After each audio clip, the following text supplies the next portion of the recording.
అందరికీ నమస్కారం. నిన్న శ్రీకాళహస్తి టీడీపీ ఎమ్మెల్యే అభ్యర్థి అయినటువంటి బొజ్జల సుధీర్ రెడ్డి గారు చాలా దారుణమైనటువంటి వ్యాఖ్యలు చేశారు. వాళ్ళని ఒక టెర్రరిస్టులతో, వాలంటీర్లను ఒక టెర్రరిస్టులతోనూ లేదంటే ఉన్మాదులతో పోల్చారు. ఈ యొక్క బొజ్జల సుధీర్ రెడ్డి గారు ఎక్కడి నుంచి వచ్చారు, ఎలా వచ్చారు నాకు అర్థం కాలేదు. కానీ మానవత్వం లేకుండా ఎన్నో చాలా నీచ రాజకీయానికి పాల్పడి నీచ వ్యాఖ్యలు చేశారు. నాకు తెలిసినంతవరకు ఈరోజు ఆంధ్రప్రదేశ్ ప్రభుత్వంలో ప్రతి ఇంట్లో కూడా వాలంటీర్ అంటే తమ ఇంట్లో ఉన్నటువంటి ఒక సాటి మనిషిగా, తమ్ముడనో అన్ననో, ఇంకా కొన్ని ఇళ్లలో చెప్పాలంటే పెన్షనర్స్ ఎవరైతే తీసుకుంటున్నారో ఆ ఇళ్లలో కూడా దేవుడిగా భావిస్తున్నటువంటి రోజులు. అలాంటి వాలంటీర్ మీద అనుచిత వ్యాఖ్యలు చేసినటువంటి బొజ్జల సుధీర్ రెడ్డి గారికి కనీసం ఇంచమైన జ్ఞానం అనేది ఉందా, ఆయన కనీసం మానవత్వం అనేది ఉందా అని చెప్పి నేను ప్రశ్నిస్తున్నా.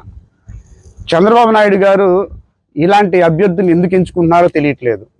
అంటే మాట తీరు కానీ, మాట్లాడే విధానం కానీ, ఒక వ్యక్తిని అభిమానించే విధానం కానీ, ఒకరిని గౌరవించే విధానం కానీ, ఆ జనసేన పార్టీ కానీ, ఒకవైపు టీడీపీ పార్టీ వాళ్ళు కానీ, వాడి మాటలు కానీ, ఆ సంభాషణ కూడా చాలా దారుణంగా ఉంటున్నాయి.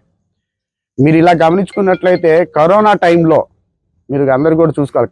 కరోనా టైంలో ప్రతి ఇంటికి కూడా ఆ రోజుల్లో వాలంటీర్లు వెళ్ళి ఎన్నో సేవలు అందించారు. ఏ కుటుంబంలో కూడా కొంతమంది చుట్టాలు కూడా అలాంటి సేవలు అందించాల. అలాంటి వాళ్ళు అంత త్యాగం చేసినటువంటి వాలంటీర్లకి మేము చాలా వరకు వాళ్ళకి రుణపడి ఉన్నాం అని చెప్పి ప్రజలు చాలా చెప్తున్నారు. అలాగే జగనన్న ద్వారా ఇచ్చినటువంటి ఏదైతే పథకాలు ఏవైతే ఉన్నాయో ఆ పథకాలన్నీ కూడా ప్రతిదీ కూడా తూచా తప్పకుండా ప్రతిరోజు ఏ రోజు వస్తుందో ఆ రోజు ఉదయాన్నే 5 గంటలకు లేచి ఇంట్లో టెన్షన్కి వెళ్ళి ఇచ్చేసి అంత కష్టపడుతున్నటువంటి వాలంటీర్లని అలా అనడం అనేది ఏమాత్రం సమంజసం కాదు. అలాగే పవన్ కళ్యాణ్ గారు ఉన్నారు, ఆయన కూడా ఉన్నాడు, ఆయన తయారయ్యాడు. ఏమయ్యా అంటే ఒకసారేమో వాలంటీర్లు మేము నడుము విరక్కొడతామని చెప్పి అన్నాడు. తర్వాత ఆయన అదే పందా మార్చుకొని మళ్ళీ లేదు మేము వచ్చిన తర్వాత వాలంటీర్లు కూడా వాళ్ళు చేసే సబబే వాళ్ళు అంత కరెక్ట్గా చేస్తున్నారని చెప్పి మళ్ళీ వాళ్ళు పొగడతా మొదలుపెట్టారు. ఈ రోజు చూస్తున్నట్లయితే ఈ యొక్క ప్రక్రియ చూసినట్లయితే వాలంటీర్ని బెదిరించే ప్రక్రియ ఏదైతే టీడీపీ ప్రభుత్వం కానీ జనసేన ప్రభుత్వం కానీ చేస్తుందో అది ఏమాత్రం సమంజసం కాదు. వాళ్ళు తీరు మార్చుకోవాలి. వాళ్ళ బెదిరింపులకి ఇక్కడ ఎవరు భయపడ్డారు లేరు. ముఖ్యంగా వాలంటీర్లు అనేటువంటి వాళ్ళు ఎవరైతే ఉన్నారో వాళ్ళు నిష్పక్షపాతంగా, అసలు మీరు గమనించినట్లయితే ఏ రోజు కూడా వాలంటీర్లు పలానా కులమనో మతమనో ఏ పార్టీ అనో లేకుండా వాళ్ళు వచ్చి వాలంటరీగా వచ్చి వాళ్ళు పనిచేయడం జరిగింది. ఇలా సర్వీస్ ఇస్తున్నట్టు వాలంటీర్ని అలా అనడం కానీ, వాళ్ళని ఒక ఉన్మాదులుగా చూడడం కానీ, ఇలా ఏసై వాళ్ళతో చూడడం అనేది ఏమాత్రం సమంజసం కాదు. దీన్ని మేము తీవ్రంగా ఖండిస్తున్నాం. అయ్యో బ్రహ్మాండంగా అసలు నాకు చెప్పాలనుకుంటే నన్ను ఎంతగా ఓన్ చేసుకున్నారంటే మీరు మేబీ మరి నా యొక్క కార్యక్రమాలు అవన్నీ కూడా మీరు చూసే ఉండొచ్చు. ప్రజలు కూడా నన్ను చాలా అన్నలాగా, తమ్ముళ్ళలాగా ఎక్కడికి వెళ్ళి ఎంతో ప్రేమతో, ఆప్యాయతతో నన్ను అందరూ కూడాను ఆదరిస్తారు, ఆహ్వానిస్తారు. అసలు నేను ఇంత అంటే మేబీ నేను రావడం లేట్ అయి ఉండొచ్చు, కానీ ముందుకు వచ్చి ఇంకా బాగుండేది. కానీ ఇంతగా ఆదరణ లభిస్తుందని నేను ఏ రోజు అనుకోలేదు. కాకపోతే ఈ జగనన్న వల్లే జరిగింది ఇదంతా కూడాను. అలాగే నన్ను కూడా వాళ్ళ వాడిగా, వాళ్ళ బిడ్డగా, వాళ్ళ అన్నగా కూడా అందరూ కూడా చాలా బాగా హక్కును చేర్చుకున్నారు. ఇదే పందాలు ఇది రానున్న రోజుల్లో కూడా ఘన విజయం సాధించాలని కూడా తెలియజేసుకుంటున్నాను. సార్ 1 by 1 అది తప్పండి. యాక్చువల్గా ఆ మాట ఎట్టి పరిస్థితుల కన్నా కాదు. ఇక్కడ ఉన్నారు, మా అన్న ఉన్నాడు, బండారు సీన్ అని ఉన్నారు, ముత్యాల రాజు అన్న ఉన్నారు, అందరూ ఉన్నారు, రజనీ ఉన్నాడు. ఇక్కడ చూస్తే అందరూ కూడా పక్కలేసి ఉంటారు. ఏదో చిన్న చెత్తగా పాపం ఆయన పాపం కిషోర్ అన్న కూడా పాపం మంచి ఆయనే, పాపం ఆయనకు కూడాను ఎవరో పాపం వెనకాల ప్రేరేపించుంటారు తప్ప ఆయన అలా చేస్తారు నేను అనుకోవట్లేదు. రానున్న కాలంలో అలాంటివన్నీ ఉండవని చెప్పేసి ధైర్యంగా చెప్పగలను. ఐ డోంట్ గెట్ యూ అండి, చెప్పండి.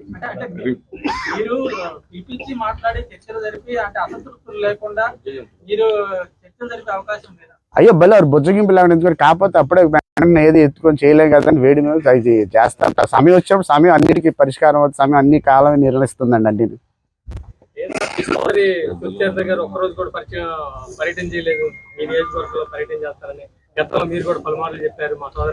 అంటే బలేవారండి, అలా ఏం లేదు. అక్కడ సుచరిత అక్క ఎప్పుడు కూడాను నేను అక్కకి కాల్ చేస్తుంటాను. ఏదైనా అక్క ఇలా సమస్య ఉంది, ఇలా ఏంటన్న విషయంలో నేను ఎప్పుడు మాట్లాడుతూ ఉంటాను. అక్క కూడా వెళ్ళింది కూడా, ఆవిడ కూడా కొత్త నియోజకవర్గమే. అఫ్కోర్స్ అంతకుముందు జడ్పీటీసీ చేస్తున్నారు. ఆవిడ కూడా అక్కడ కూడా ప్రతిదీ టాస్క్ ఉంటుంది కాబట్టి నేను ఎక్కువగా ఇబ్బంది పెట్టుకోవాలి. వీలైనంత వరకు ఫోన్ ద్వారా కనుక్కొని దాని ప్రకారం నేను నడుస్తున్నానండి. వచ్చిందా? వచ్చింది 100%. వర్గపూర్లు అనేది ఎక్కడా లేవండి, వర్గపూర్ కొలికి రావడం లేదా, చాలా బాగుంది. మొత్తం 5 మండలాలు 8 డివిజన్లు బ్రహ్మాండంగా ఉన్నాయండి.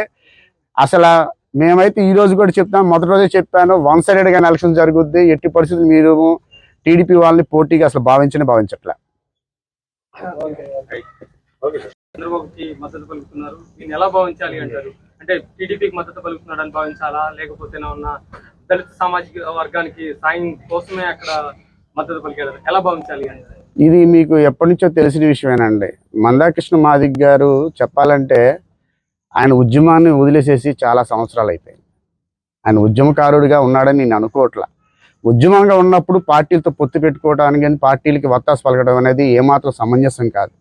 ఏదైనా సరే వాళ్ళ నాయకుడు, ఆ పార్టీ నాయకులు ఏదైనా గవర్నమెంట్ ప్రభుత్వం ఉన్నప్పుడు వాళ్ళని అడగాల్సిందే తప్ప వాళ్ళతో పొత్తు పెట్టుకొని వాళ్ళకి సపోర్ట్ పలకడం అనేది సరైన పందా కాదు.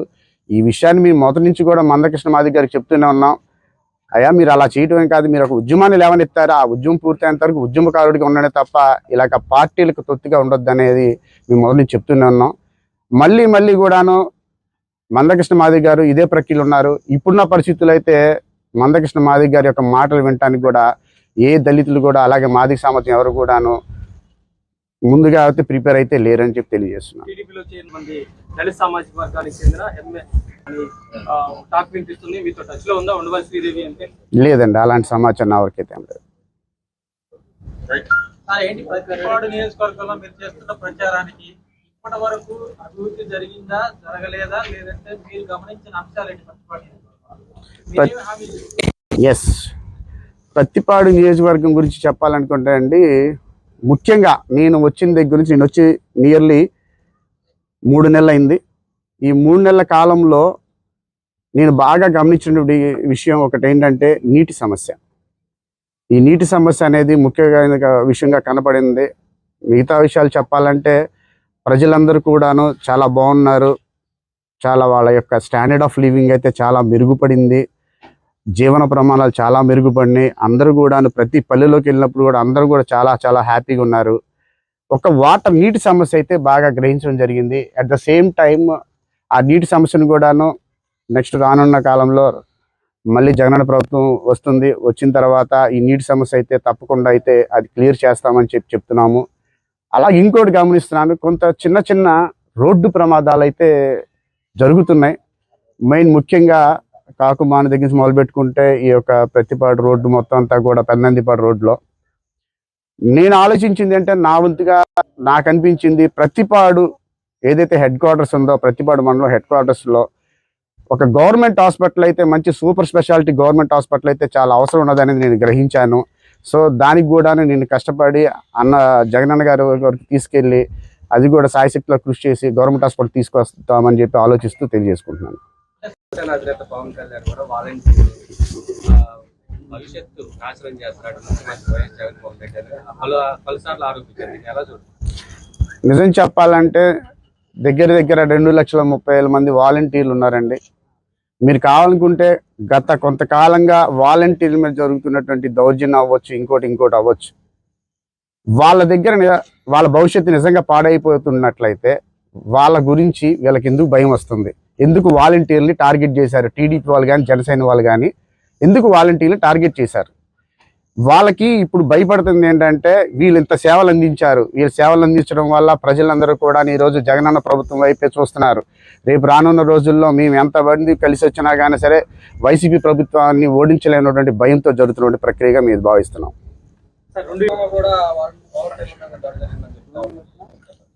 ప్రతిపాడు మళ్ళీ చెప్తున్నానండి, ఇక్కడ మొన్న చూస్తేనేమో ఇక్కడ ఎవరో ఉన్నారు వచ్చారన్న పాయింట్ మీద వాళ్ళ ఆఫీసుకి దాడులకి రావటం, అది మీరందరూ గ్రహించిన విషయమే, చూశారు. ఎవరు లేకపోయేసరికల్లా దాన్ని వేరే విధంగా మలిచి చూపించారు. అలా అసలు ఒక ప్రక్రియ అంటే, ఒక ఐఏఎస్ అధికారిగా పదోన్నతి పొందినటువంటి ఒక వ్యక్తి అంత చదువుకొని కూడాను తెలిసి తెలియకోకుండా ఒక అభ్యర్థి ఇంటి మీదకి అలా దాడికి రావడం అనేది ఎంతవరకు సమంజసము? ఆ మాత్రం ఇంగిత జ్ఞానం లేకోకుండా వీళ్ళ అభ్యర్థులు ఎలా అయ్యారన్న విషయం అయితే నాకైతే అర్థం కావట్లేదు. అలాగే ఆయన ఇది ఖండించుకోకుండా ఎంపీ అభ్యర్థి అయినటువంటి యొక్క పెమ్మసాని చంద్రశేఖర్ గారు కూడాను వాలంటీర్లు బెదిరించడం ఏంటంటే మేము వస్తే మీ అంత చూస్తాము, లేదనుకుంటే మీ విషయాలు తెలుస్తాము, లెక్కలు తెలుస్తామని చెప్పేసి వాలంటీర్లు ఇండైరెక్ట్ గా బెదిరించే ప్రక్రియలో టీడీపీ ప్రభుత్వం కానీ జనసేన వాళ్ళు కానీ చేస్తున్నారు. మేము వాలంటీర్లకి అయితే ఒకటే చెప్తున్నాం, అంత తోడుగా ఉన్నాం. జగనన్న ప్రభుత్వం ఎప్పుడు వాలంటీర్లుగా ఉంటాయి. ఈ వాలంటీర్ల యొక్క అనేది వ్యవస్థ అనేది కనిపెట్టింది కానీ ఏదైనా సరే అది మనసులోకి వచ్చింది కానీ వాళ్ళందరికీ ఒక భవిష్యత్తుని కావాలనుకున్న కోరిక అయితే ఏదైతే ఉందో అదంతా వచ్చింది అలా జగనన్న ద్వారా. జగనన్న మటుకు ఏ రోజు కూడా వాలంటీర్ చేయి విడవడు, వాళ్ళందరి వెంటే ఉంటాడని తెలియజేస్తున్నాను.